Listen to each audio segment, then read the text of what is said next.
안녕하세요. 김성학 변호사입니다.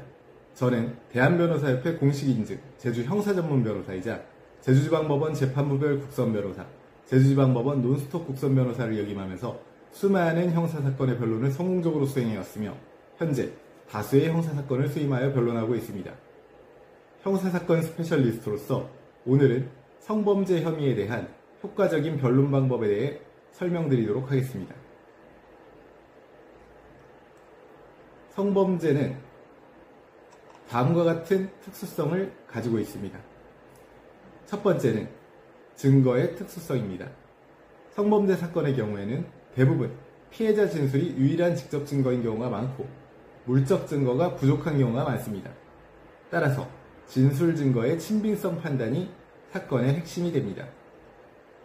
두 번째는 법적 보호의 특수성입니다. 피해자 보호를 위한 각종 특례 규정이 존재하며 피해자 변호사 선임이 가능합니다.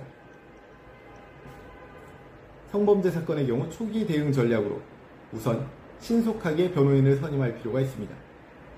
성범죄 사건은 초기 진술이 재판 결과에 결정적인 영향을 미치게 되며 수사 초기부터 변호인의 조력을 받는 것이 필수입니다. 피의자 신문 시 변호인 참여도 필수라고 볼 수 있습니다. 다음으로 증거 수집과 보전을 할 필요가 있습니다. CCTV, 통화기록 등 객관적 증거를 신속하게 확보하고 알리바이 입증 자료를 수집하며 목격자 진술을 확보할 필요가 있습니다. 주요 방어 전략으로는 첫 번째는 피해자 진술의 신빙성을 탄핵하는 것입니다. 피해자 진술의 일관성을 검토하고 객관적 정황과의 부합 여부를 확인하며 허위 고소 동기 존재 여부도 확보할 필요가 있습니다. 두 번째는 객관적 증거를 분석하는 것입니다. 물리적 증거와 진술의 부합 여부를 판단해보고 디지털 포렌식 증거를 검토할 필요가 있으며 현장 상황과의 정합성을 검토할 필요가 있습니다. 세 번째는 법리적 공방이 필요합니다. 구성요건 해당성을 검토하고 위법성 조각 사유 존재 여부를 판단하며 책임 조각 사유가 있는지를 검토할 필요가 있습니다. 재판 과정에서의 변론 전략으로는 증거조사 단계에서는 증거 능력을 다투거나 증거 가치를 평가하는 변론 전략을 펼칠 수 있으며 보강 증거 필요성을 주장할 필요도 있습니다. 두 번째는 피의자 증인신문 과정에서의 반대신문 전략입니다.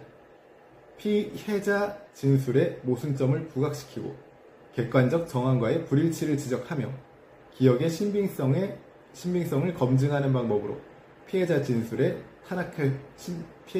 신빙성을 탄핵할 수 있을 것입니다. 다음으로 정상 참작 사유를 준비할 필요도 있습니다. 피고인의 반성, 그리고 피해 회복 노력, 그리고 합의 시도 여부 등을 통해 정상 참작 사유를 준비하고 주장할 수 있을 것입니다. 제주 형사전문 변호사로서 강조하자면 성범죄 혐의에 대한 변론은 증거의 특수성과 법적 보호의 특수성을 충분히 고려하여 진행해야 합니다. 특히 피해자 진술의 신빙성 판단이 핵심이므로 객관적 증거와의 정합성을 면밀히 검토하고 적법한 절차에 따라 방어권을 행사하는 것이 중요함을 명심하시기 바랍니다. 현재 성범죄 혐의로 수사와 재판을 앞두고 계시다면 언제든지 제주 형사전문 변호사 김성학 법률사무소를 찾아주시면 신속, 정확한 해법을 제시해드리겠습니다. 조금이나마 도움이 되셨으면 합니다. 감히 최고라고 자부할 수는 없지만 여러분의 권리를 지키고 항상 최선의 결과로 만족을 드리는 제주 형사전문 김성학 변호사입니다. 감사합니다.